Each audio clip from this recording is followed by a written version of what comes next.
برحمتك يا أرحم الراحمين. اللهم آمين. عباد الله، إن من الأمراض القاتلة التي انتشرت بين الناس، والله يعلم إن كثيرا منهم مصاب بهذا المرض وهو لا يشعر، ألا وهو العجب والغرور. وقد كثرت آيات القرآن في ذم العجب والتحذير من عواقبه الوخيمة، فمن ذلك قوله سبحانه وتعالى: قل هل ننبئكم بالأخسرين أعمالا الذين ضل سعيهم في الحياة الدنيا وهم يحسبون أنهم يحسنون صنعا. وهذا يرجع إلى العجب بالعمل. من الناس من يعجب ويغتر بعمله. وكذلك قوله سبحانه وتعالى عن قارون: قال إنما أوتيته على علم عندي. فهذا أعجب بماله وسلطانه. وكذلك قوله سبحانه وتعالى: ويوم حنين إذ أعجبتكم كثرتكم فلم تغني عنكم شيئا وضاقت عليكم الأرض بما رحبت ثم توليتم مدبرين. هذه نزلت في أصحاب رسول الله صلى الله عليه وسلم لما أعجبوا بكثرتهم. وفي سنة النبي صلى الله عليه وسلم أحاديث كثيرة تدل على خطر العجب والغرور. منها حديث أنس رضي الله عنه أن النبي صلى الله عليه وسلم قال: لو لم تكونوا تذنبون لخفت عليكم ما هو أكبر من ذلك، العجب. وعنه أيضا قال رسول الله صلى الله عليه وسلم: 3 منجيات: خشية الله في السر والعلانية، العدل في الرضا والغضب، والقصد في الفقر والغنى. 3 مهلكات: هوى متبع، وشح مطاع، وإعجاب المرء بنفسه. إعجاب المرء بنفسه هذا من المهلكات عباد الله، أن يعجب المرء بنفسه أو بعمله أو بجاهه أو بسلطانه أو بالكثرة التي تؤيده. وهذا ينطبق على الشخص وعلى الجماعات. إذا وجدت جماعة من الجماعات أعجبت بكثرتها وقوتها وسلطانها فلتعلم أن الله عز وجل سيعاقبها على ذلك، مهما كانت هذه الجماعة، جماعة أو دولة أو غيرها. Louange à Allah seul, et que la paix et le salut soient sur le dernier de ses prophètes, Mohammed sallallahu alayhi wa sallam, ainsi que ses proches et ses compagnons, serviteurs d'Allah. Je vous conseille ainsi qu'à moi-même la crainte d'Allah subhanahu wa ta'ala. Craignez-le et sachez qu'Allah subhanahu wa ta'ala vous observe et qu'il sait parfaitement tout ce que vous faites. Serviteurs d'Allah, parmi les maladies les plus dangereuses qui peut atteindre l'homme et qui peut causer sa perdition, la maladie de la vanité et de la fatuité. Car le vaniteux, il est toujours satisfait de ce qu'il fait, prétentieux, fier de ce qu'il fait, même s'il est dans le tort. Il ne se remet jamais en question. Pour lui, ses décisions et ses opinions sont toujours les bonnes. Il se sent au-dessus des autres. Et ça, on le trouve chez l'individu et aussi dans les groupes.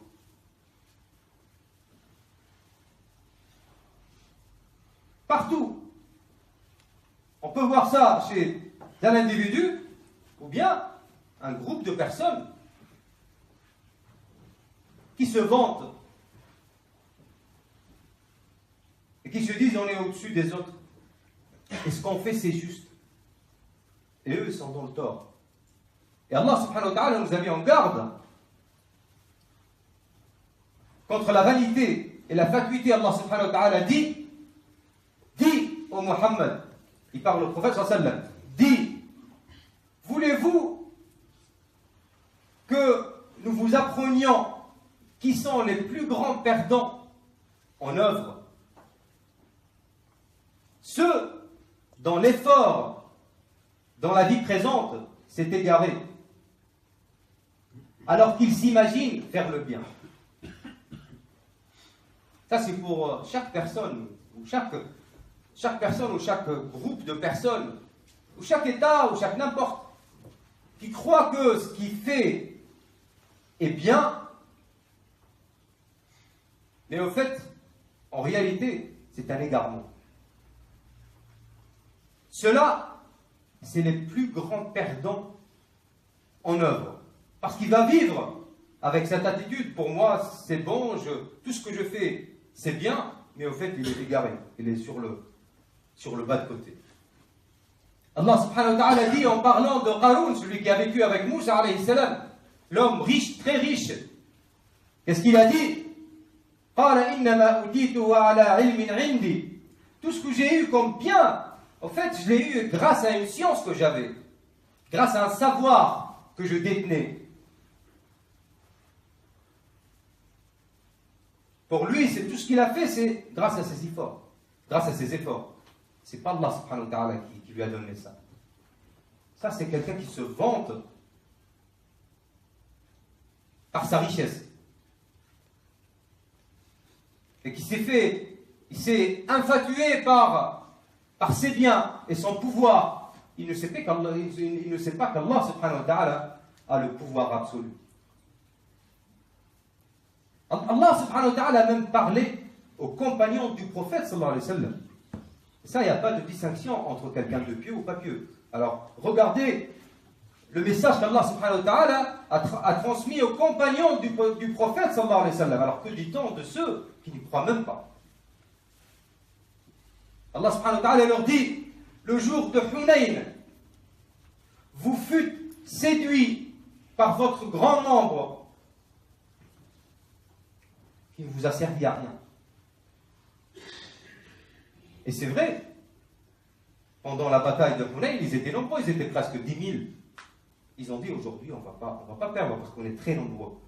Et ils ont quand même perdu. Allah subhanahu wa ta'ala leur montre que le nombre, ce n'est pas le nombre qui compte, c'est la piété. C'est la piété. Et le fait de se remettre à Allah subhanahu wa ta'ala, c'est ce qui compte.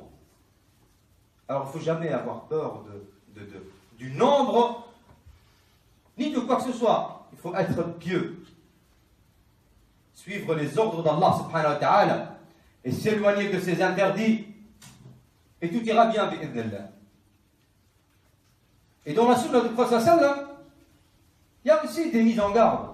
Le hadith de Anas radiallahu anhu dit, le prophète sallam a dit, si vous ne commettez pas des péchés, je craignerai pour vous ce qui est pire que les péchés. C'est l'infatuation et la vanité.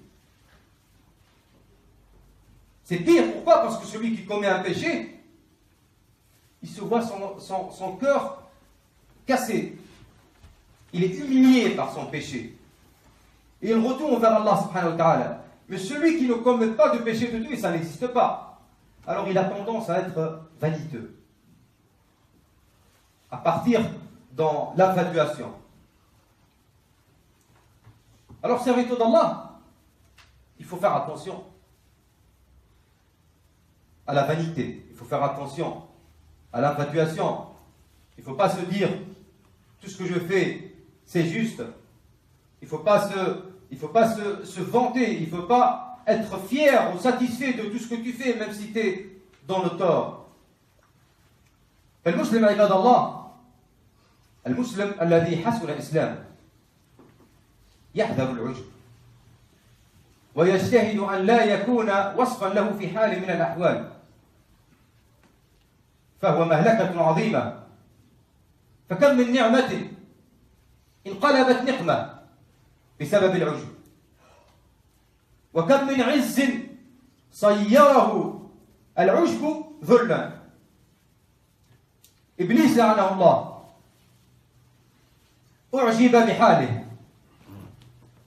واغتر بنفسه وأصله، فقال لما أمره الله عز وجل أن يسجد لآدم ماذا قال؟ قال خلقتني من نار وخلقته من طين. أعجب بنفسه فطرده الله عز وجل من رحمته ولعن. أعجبت عاد بقوتها، قوم عاد إرم ذات العماد. تخيل رجال طولهم 60 ذراع،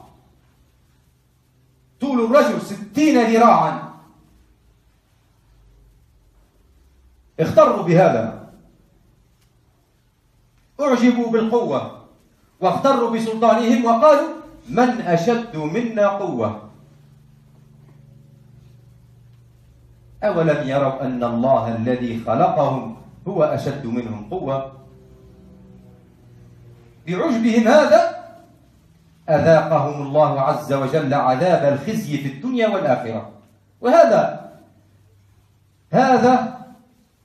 نداء وتبيان لكل من طغى ولكل من تجبر. نقول له كان في من مضى أقوام أقوى منكم.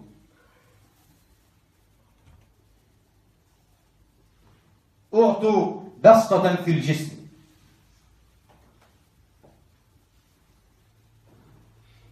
ولكن هذا لم يرد عذاب الله عز وجل.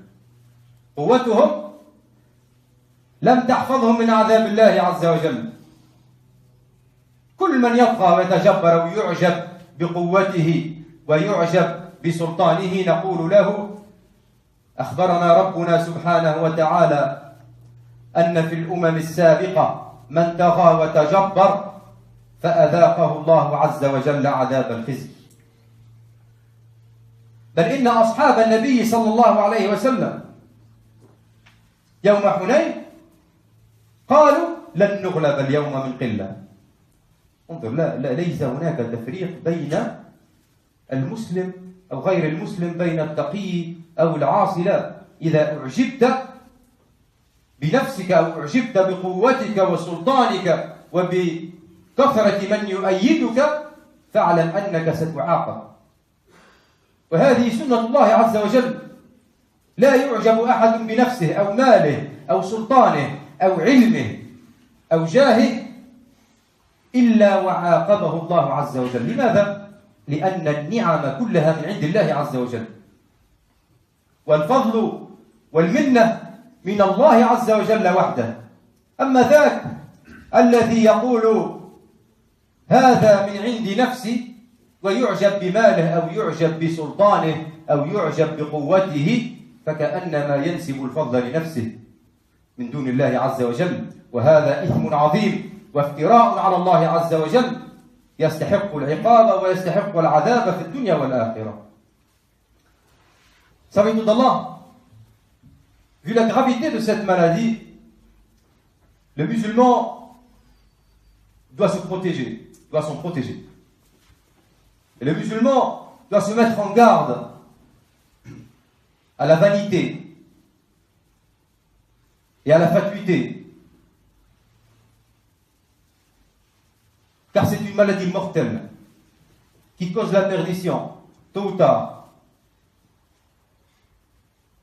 Combien de faveurs s'est transformé en châtiment à cause de la vanité et de la fatuité.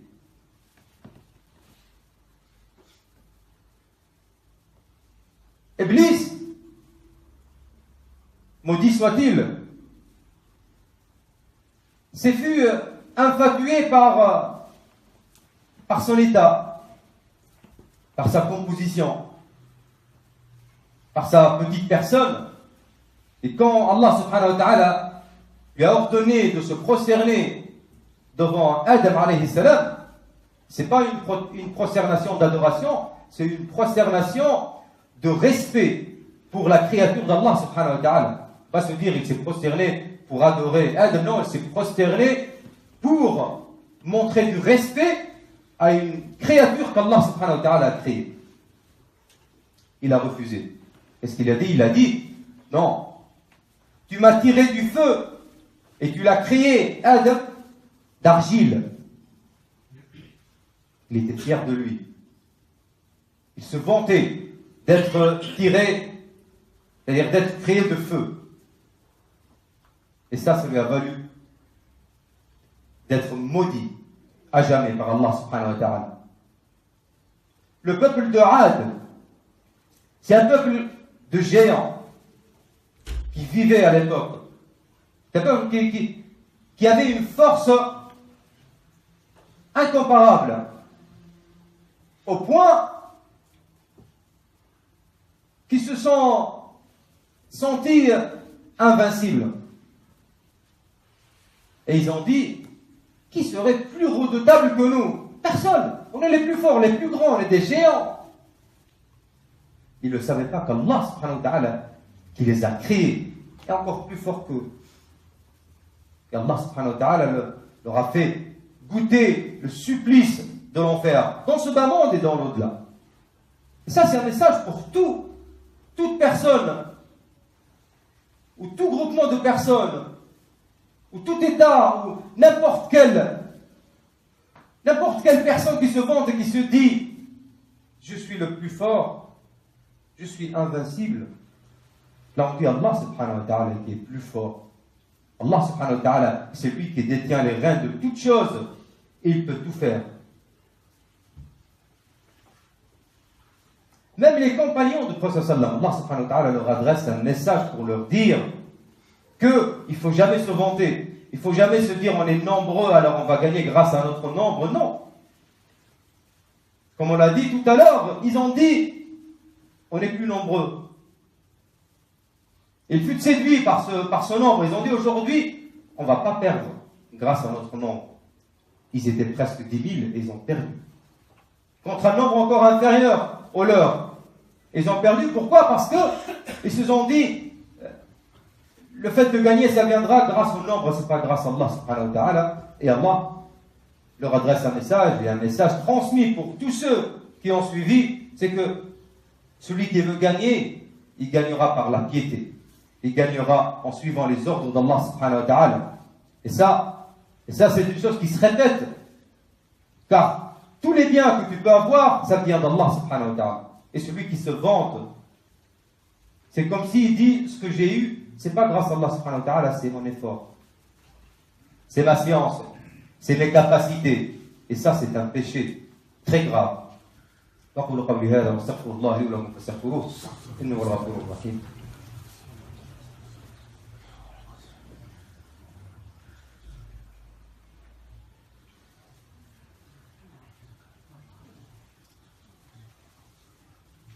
الحمد لله رب العالمين والصلاة والسلام على سيدنا محمد وعلى آله وصحبه أجمعين. يقول يحيى بن معاذ رحمه الله وهو من علماء ووعاظ وزهاد القرن الثالث هجري، يقول إياكم والعجب فإن العجب مهلكة لأهله، والعجب وإن العجب ليأكل الحسنات كما تأكل النار الحطب. إياكم والعجب. أما كيفية علاجه فيعالج العجب والغرور بأمور، منها أن يرى العبد توفيق الله عز وجل له، وأن لا ينسبه لنفسه بل لله عز وجل، وأن يعلم أن ما أصابه من خير سواء كان ذلك مالا أو جاها أو سلطانا أو علما أو صحة في البدن فإنما هو من عند الله عز وجل وحده. وهذا يحمله على الاشتغال بشكر الله عز وجل على هذه النعم واستعمالها في طاعة الله، لا أن يعجب بها. وكيف يعجب من لا يملك شيئا؟ كيف أنت بمالك وجاهك لا تملك شيئا، لأن مالك من عند الله عز وجل وأنت مستخلف فيه. كم من الناس من كان غنيا فأصبح فقيرا، كم من الناس من كان في صحة وعافية فمرض وطرح على الفراش. الله عز وجل الذي أعطاك النعمة قادر على أن يسلبها منك في أي لحظة. فاشكر الله عز وجل على النعمة ولا تعجب وتغتر بما آتاك الله عز وجل من فضله. وكذلك من الأمور المعينة على كسر العجب في نفسك أن ترى ذنوبك وتنظر في ذنوبك وكثرتها وقلة زادك، وأن تخاف أن ترجح سيئاتك على حسناتك. فكيف يعجب ويغتر من لا يدري ماذا يخرج من كتابه يوم القيامة؟ كيف؟ لا يعقل هذا، أن يغتر الإنسان بمال أو بسلطان وهو لا يملك من هذا شيء، وهو لا يدري إلى أين المصير. فيجب على المسلم أن يرد النعم لله عز وجل ولا ينسبها لنفسه، وأن يشكر الله عز وجل على هذه النعم. فبشكر النعمة تقيدها، أما بالعجب فإن النعمة ستذهب عنك، ستذهب عنك النعمة وتستحق مع ذهاب النعمة عذاب الله عز وجل، فأنت خاسر خسارة كبرى والعياذ بالله. Serviteur d'Allah, un Dieu a dit: faites attention à la vanité, car la vanité, c'est le pire ennemi de la personne. Et faites attention à la vanité, car la vanité, elle détruit les récompenses comme le feu quand il consume le bois. C'est dangereux. C'est pour ça qu'il faut toujours chercher les remèdes. Quand tu entends qu'il y a une maladie, tu vas tout de suite faire un vaccin.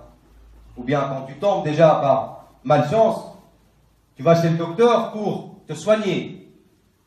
Alors quand tu entends qu'il y a une maladie qui peut atteindre le musulman et qui peut causer sa perdition dans ce bas monde et dans l'au-delà, alors il est de devoir du musulman qui cherche la bonne place auprès d'Allah subhanahu wa ta'ala de connaître le remède et de l'appliquer. Et parmi les remèdes, c'est le fait de se dire que tout ce que tu vis comme bien, tout ce que tu as comme bien, tout ce que tu vis comme bonne chose dans ta vie, c'est grâce à Allah subhanahu wa ta'ala. Tout ce que tu as comme argent, comme pouvoir, comme noblesse, c'est Allah subhanahu wa ta'ala qui te l'a donné. Et Allah subhanahu wa ta'ala, comme il te l'a donné, il est capable de te l'enlever à tout moment. Et ton culte que tu rends à Allah subhanahu wa ta'ala, si grand soit-il, il ne peut pas égaler même une infime partie des biens qu'Allah subhanahu wa ta'ala t'a donnés. Alors comment peut-on se vanter d'être riche en sachant que la richesse, elle vient d'Allah subhanahu wa ta'ala, elle ne vient pas de moi? Ah, quelqu'un va te dire, mais la richesse, c'est ma fatigue, c'est mon effort. Ben là, on lui dit, si c'était l'effort qui ramène l'argent, je pense que l'âme sera le plus riche. Ah, je parle dans nos pays, parce que si l'âne, il est bien gâté. Mais dans nos pays, l'âne, il travaille comme pas possible. Alors si c'était l'effort, ah ben l'âne, ça sera le plus riche. C'est pas ton effort. C'est pas ton intelligence. C'est Allah subhanahu wa ta'ala qui te l'a donné. Et l'effort, c'est Allah subhanahu wa ta'ala qui te l'a donné. L'intelligence, c'est Allah subhanahu wa ta'ala qui te l'a donné. En fait, tu n'as rien, toi. Tout vient d'Allah subhanahu wa ta'ala. Comment peux-tu te vanter de quelque chose que tu n'as pas? C'est ça que la personne doit se dire. À chaque fois qu'il voit qu'il a accompli une bonne œuvre, qu'il a donné de l'argent à une mosquée, ou bien une très grande somme d'argent à un pauvre, il va tout de suite dire Alhamdulillah, moi je suis quelqu'un de bien, je suis meilleur que tous ceux que je vois là. Non. Là, tu te remets en question, tu te dis c'est Allah subhanahu wa ta'ala qui m'a donné cet argent. C'est Allah subhanahu wa ta'ala qui m'a permis d'avoir cet argent. Et Allah subhanahu wa ta'ala, il peut me l'enlever à tout moment. Et là, tu vas commencer à ne plus te vanter. Aussi, comme remède, c'est le fait de te rappeler de tes péchés. De nombre de péchés que tu as fait. Des montagnes de péchés que tu as commis. Et de peu d'œuvres que tu as fait.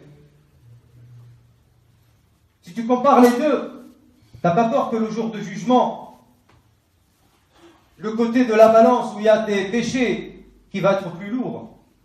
Comment peux-tu te vanter d'un acte?